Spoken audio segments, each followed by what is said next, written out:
No ano de 1953, os polímeros táticos eram até então desconhecidos. A título de conhecimento, os polímeros táticos são aqueles cuja ordem dos monômeros é organizada. Eles podem ser classificados em isotáticos ou sindiostáticos. Os monômeros dos polímeros isotáticos estão em fila indiana. Mesmo que a molécula se movimente, esta ordem não muda. Os polímeros sindiostáticos possuem monômeros dispostos em zigue-zague no espaço tridimensional, não saindo desta arrumação. Ao contrário do que foi apresentado até aqui, temos outra classificação que são dos polímeros atáticos, ou seja, onde os radicais dos monômeros não se encontram em forma padronizada ao longo do espaço tridimensional, podendo ao longo da supercadeia estar em locais diferentes do que foi apresentado.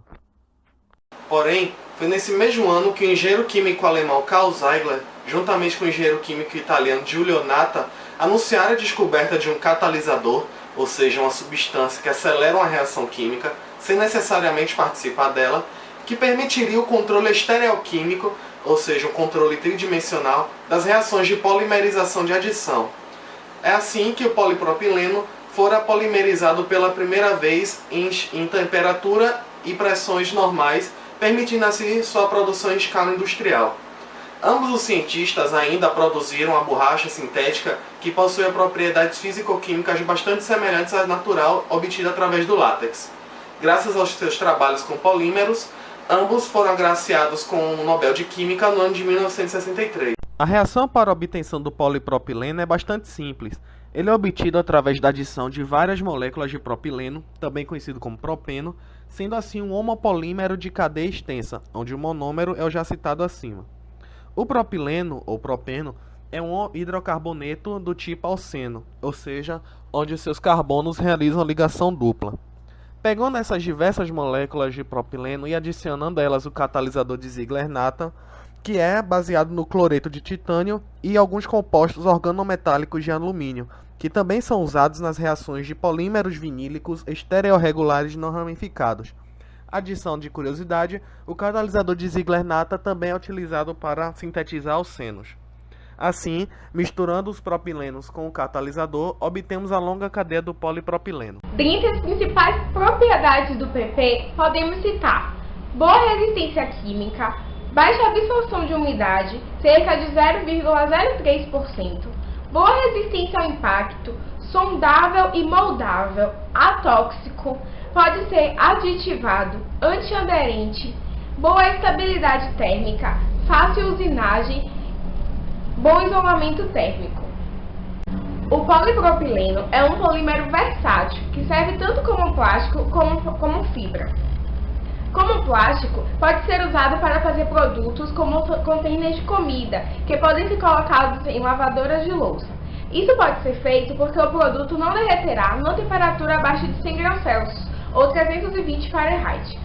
O polietileno é o plástico mais comum, que derrete por volta de 100 graus Celsius, o que significa que produtos feitos de polietileno não podem ser levados a lavadoras de louça, pois irão se desfigurar. Ele é o polímero que faz embalagens de doces, embalagens para shampoos, brinquedos e até mesmo colete à prova de balas. Com uma estrutura simples, é o mais simples de todos os polímeros comercializados.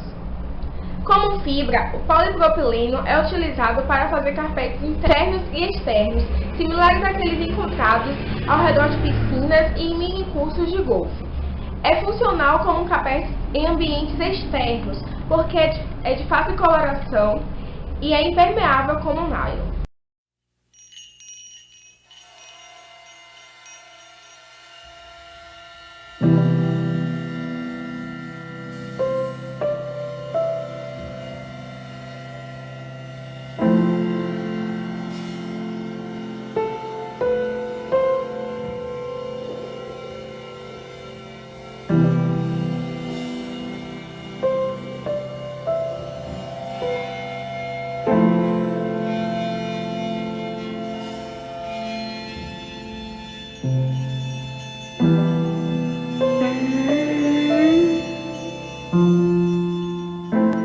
De 1960, iniciou-se o processo de modernização das embalagens para produtos industrializados. Foi a partir daí que começaram os problemas, já que antes dessa época, as embalagens utilizadas para sólidos eram papéis e papelão e para os líquidos eram as latas e vidros. Com a revolução das embalagens, surgiram as embalagens plásticas, que são derivadas de polímeros, e estas são mais usadas devido a algumas vantagens que apresentam. Elas são obtidas a baixo custo, são impermeáveis, flexíveis e ao mesmo tempo são resistentes a impactos. Sendo assim, foram substituindo as embalagens antigas até serem usadas em larga escala como nos dias atuais. Durante muitos anos, as embalagens plásticas estão sendo despejadas em aterros sanitários, mas o fato de não serem biodegradáveis faz com que se acumulem no ambiente, conservando por muitos anos suas propriedades físicas, já que possuem elevada resistência. São necessários de 100 a 150 anos aproximadamente para que os polímeros sejam degradados no ambiente. Por isso, a poluição causada pelos polímeros se tornou uma preocupação em escala mundial. Além de poluir rios e lagos, polui também o solo de um modo geral.